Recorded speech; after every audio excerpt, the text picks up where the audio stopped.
Roz Purcell, good morning. Good morning. Welcome to our show. Thank you very much for having me. You know, you're outrageously pretty and all that, but...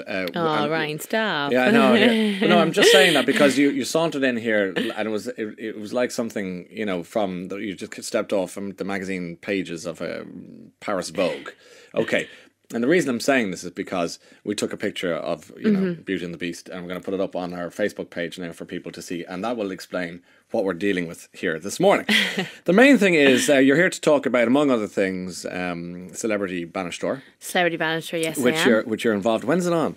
It's starting this Sunday at 6 p.m. Okay, and there's a twist. It's called Celebrity Bannister: The Rivals. Yes, there's a little twist this year. You know, they had to make it a little bit more of a competitive edge, so they've paired us up against each other, our top rivals. So my rival was Jessica Lawler. You might know her better as Stephen Ireland's girlfriend. Oh God, I'm sure she loves that. But that's yeah, that's it. Yeah. That can happen. She's a lovely girl. Yeah, she's so nice. I get along with her really well, but we're super rivals. Which means what does that mean in the course of the game? How does it work? Well, for our first games, we're up against our rivals, and you know it's kind of built up as a lot more of a competition between myself and her. And then of course you have Pip and Brian who are up against each other, Mary and Richie Byrne, so it's like the X Factor versus The Voice, and then obviously Paddy and Callum. I'm not really sure what they are, but Callum Best and yes. Paddy Doherty. He is my favourite person ever. How's he doing? I just love him. We had him on the late last year. He calls me woman. He's the only man who's allowed to call me woman. That's brilliant. He's absolutely brilliant. I want to be his best friend. He didn't call you anything else unmentionable, did he? No, he didn't. He's such a gentleman. I have to say, extremely. Very good. So you're against the lady you just described, and then and Brian is against Pippa. Yes, so husband and wife. So your team plays the other team. Yes. So who's your team? My team is Newtown Cashel in Longford. And there was when it first came out that I got Cashel, loads of people thought it was in Tipperary, but it's actually in Longford. Okay. Yeah. So there's a debate over that. There was debate, but now it's all cleared up. Now you're a Cromwellian.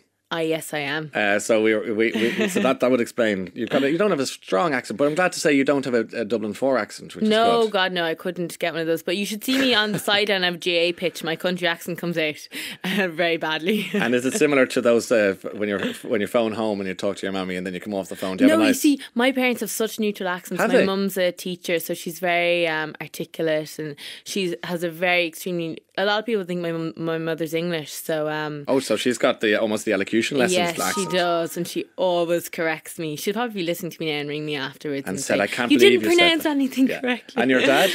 My dad slightly has a country accent. Yeah.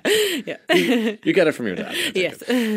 So in the meantime, tell us a bit about yourself, because obviously all we really know is we see your picture in mostly the tabloid papers when you're doing your show, either at a party or a launch of something, or you're actually doing the launching for a photo call or something like that. Well, I do a lot more than just that. Well, that's what I'm going to say. Well, talk to me about it, because I don't know. Well, you. I grew up on a horse farm down in Tipperary. Did you? I did. So I grew up horse riding. I played every sport under the sun. I'm still very athletic. My family are so inspiring when it comes to athletics. My sister does the Ironman, so she travels the world doing that with her boyfriend. Jeepers. My dad's very much into cycling, and we were great friends with Sean Kelly now, so I'd always do that cycle every year. Yeah. And of course, we still have horses down at home. And in my spare time, I keep up my athletics. I train with Carl and Pat Henry, and I'm a little obsessed with it, I have to say. I just love it. I think it's a great way to start the day.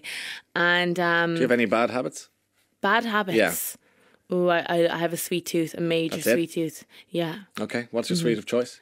Chocolate. Yeah, any type of chocolate. Okay. White. Anything. We were white chocolate. We were in Clonmel, and we went to the horse places. Where what's the lads? Coolmore? Coolmore stuff. Yeah. Sorry, it slipped my mind. Because it is horse country there, isn't yes, it? Really? It is. Mm-hmm. It's beautiful there. Hurling or horses, that's what they say. One or the other. And then otherwise then, what else do you do with yourself when you're not doing TV things like this? Well, if I'm not working, I know it sounds kind of a bit boring, but I'm either asleep or eating, because I don't really have too much time. I know I can't complain, I can't complain that I'm busy, and I absolutely love being busy. So really I got home last night about 10 from doing shows, and I went straight to bed. Shows of what? Just fashion shows. Oh, right, because, okay. Yeah, the Fashion Week is starting in Dublin. So it's all very busy. Now, you did a Celebrity Come Dine with me a few months ago, which I did. thoroughly enjoyed, I have to say. You were on the one with Brian Kennedy, Paul Martin, George McMahon and Noel Cunningham. Better known as Winegate. Yes. It didn't... I think who threw the first glass? I think Brian threw it over Paul first. Paul, and then Paul threw it over Brian, which was a storm in a wine glass. But nevertheless, it was a bit of fun watching. It was a bit of fun to be involved with, I have to say. And I love cooking. One of my biggest passions, which I didn't mention earlier, cooking. Okay. And did you perform well in that department when it came to the Come Dine With Me situation? Oh, yeah, sure, I won. I forgot about that. Yeah, I did. I just watched it. I forgot. And what charity did you give all your money to? Make-A-Wish. Okay. Because I also climbed Kilimanjaro for them last year. So how was that? Oh, horrible. I can still get a little shiver up my spine when I think of it. But definitely ticked off my list, and one of the hardest experiences, but definitely the most rewarding. Did you get sick? No, I was actually probably the only one in the group who didn't. I kind of convinced myself that I never get sick, and I'm a good, strong country woman. So, did you get a nosebleed? Nothing. Must be all the food you're eating. Everyone else's appetite went, and I was still like, "Are you going to finish that?" Can I have that rice that's scraped off the bottom of it? So, who did you go up the Kilimanjaro with? Well, I actually went as part of Catwalk to Kilimanjaro. Yeah. So it was myself, Emily McKeough, Daniela Moyles, and Lynn Kelly. So there was 4 of us all together, and we had a great laugh. We really did. Okay, and how long did it take to, or how 5 days up, 2 days down. Okay. Back briefly to the world of Celebrity Bannister, because your team, do we know whether you won or not? Do we have to watch it? You're going to have to watch and see. Tell Roz Purcell hi to our super Bannister. She's doing a top class job from her corner forward, Sniffy, and all the Cashel boys have been on. So already, that's so nice. Already they're listening and they're playing it. I couldn't have asked for a better bunch of lads.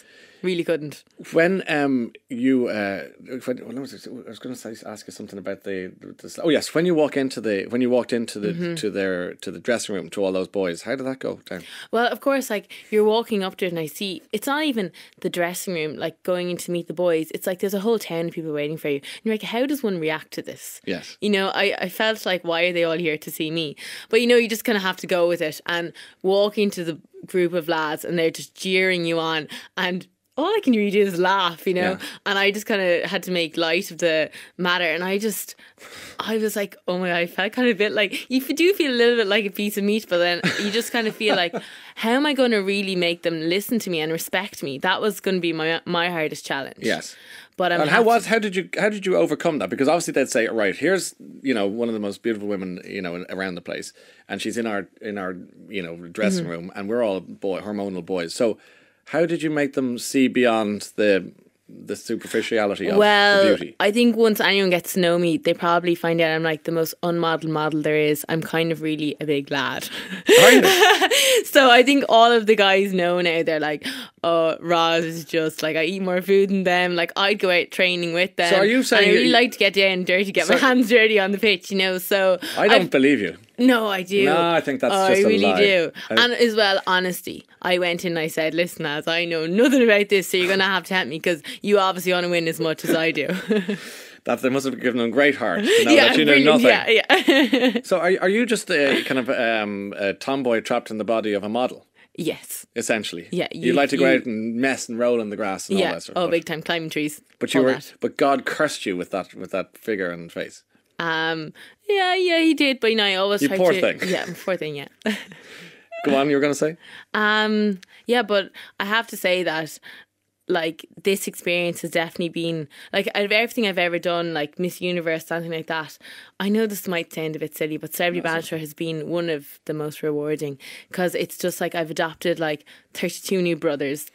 You'd think that even Mairead Farr was like, 32 new guys to coach, they're all going to be like texting you now, and how are you going to deal with that? I'm like, they are like brothers. They're so protective of me. Yeah. They slag me so much.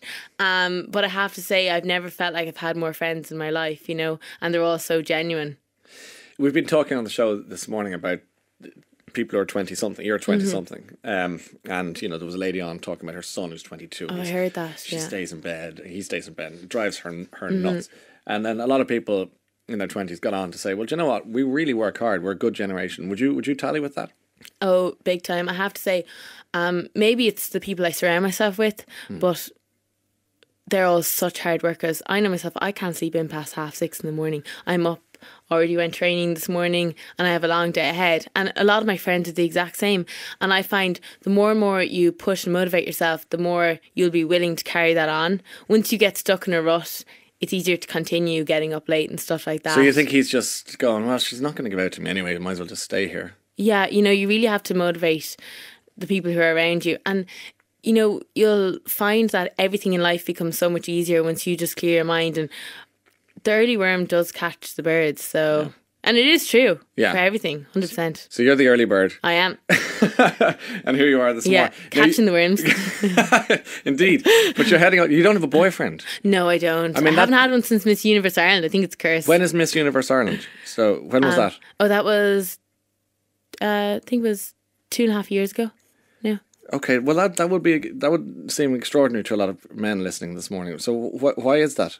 Oh, I suppose to be honest, to be pretty much honest, I actually haven't met anyone that I would actually give up my time for, because I'm extremely busy and I don't think I'd actually have time for a boyfriend. Like when I look at my day today, I'm like, I couldn't fit them in anywhere. So you're happy? And I'm terrible at texting people back, so they'd probably get really annoyed with me. They'd get upset. Yeah. Well, good luck with the search. If you're not even searching, actually. You're just, no, I'm not. No, you're happy just to motor along. But there's no pressure, is there? No pressure. I'm only 22, so exactly. Loads of time. Loads of time, and I think that's what people would be saying about the other story about the fella. The other side of the argument is he's 22. He's having a sleep in. That's what some people do at 22. They're just a bit lazy about life. You don't believe that. See, I'm completely the opposite. So one thing I really can't understand in people, and what I would search for if I was looking for a man, would be ambition. And someone who just kind of lays around, doesn't do anything, would almost annoy me a little. Okay, well, we better tell Eileen that his son is just he's just out of the race. Yeah, he's out of the running, sorry. You know, he was probably out of bed this morning going, Roz is on, Roz is on.